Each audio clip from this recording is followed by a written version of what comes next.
म्हैसूरमध्ये आलो आहोत आणि आज वारीतील अतिशय भावनिक क्षण आहे तो म्हणजे बंधुभेटीचा।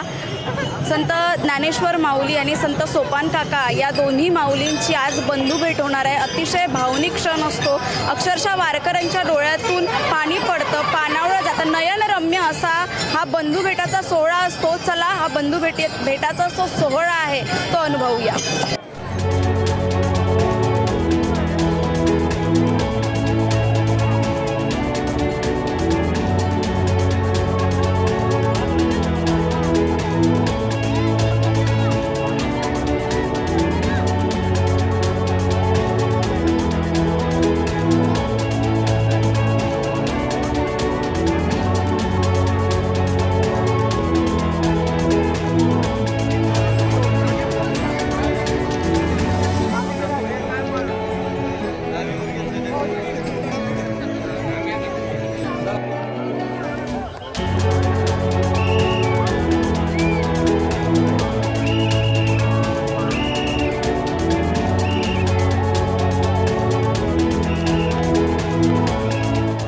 रामकृष्ण हरी माऊली। रामकृष्ण हरी ताई। आज बंधुभेटीचा असा अनुपम सोहळा आहे, बंधुभेटीचं नेमकं महत्त्व काय?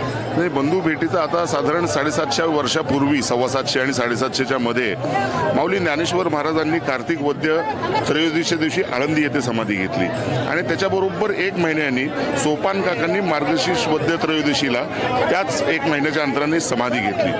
आता त्याच्या पूर्वीपासून खरं तर वारी सुरू आहे, त्याच्यानंतरही वारी सुरू आहे, परंतु नंतर जेव्हा हे वारीचं स्वरूप अशा प्रकारचं व्हायला लागलं, आता हा 100 फार वर्षापासून हा बंधुभेटीचा इथे सोहळा अतिशय लोक वाट बघतात की वारी मधला एक फार मुख्य दिवस आज असतो, जो म्हणजे संत सोपान काका आणि संत ज्ञानेश्वर महाराज माऊली यांची भेट होते। आणि एवढंच नव्हे, ही भेट झाल्यानंतर पुढचे जे 2 मुक्काम आहेत ते त्याच गावामध्ये आहेत। जरी आधीचा मार्ग वेगळा असला तरी पुढचा भंडी शेगाव, त्याच्यानंतर वाखरी आणि त्याच्यानंतर 5 दिवस पंढरपूर, त्यामुळे अतिशय हा महत्त्वाचा दिवस। सगळ्यात भावनिक क्षण सुद्धा असतो, अनेकांच्या डोळ्यात पाणी येतं। माऊली, आता जे आपण वारी बघतोय म्हणजे रीलमध्ये आणि रीलमध्ये आपण वारी बघतो, इतकी सुंदर दिसते आणि कुठेतरी तरुण पिढी जी आहे त्या वारीला अट्रॅक्ट होते, पण वारी येणं, वारीमध्ये वारी करणं हे वेगळं असतं। रील आणि रिअल वारी आपण खरं चांगला प्रश्न उपस्थित केला की बहुतेक वेळा रील लाईफ आणि रिअल लाईफ हे वेगळं असतं, त्याच्यामध्ये खूप अंतर असतं।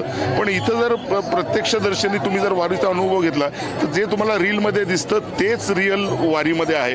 अतिशय प्युअर फॉर्म ऑफ आनंद ज्याला म्हणतो की आनंद इथं लुटला जातो, वारकरी प्रत्येक क्षणाक्षणात आनंद लुटला जातो।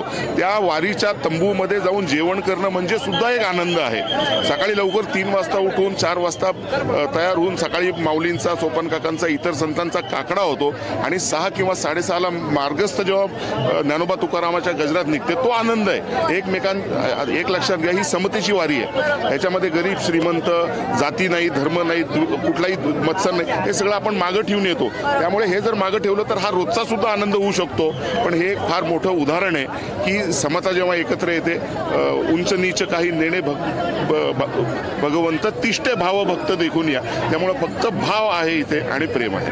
नमस्कार, धन्यवाद माऊली, आज आमच्याशी जोडले। रामकृष्ण हरी माऊली।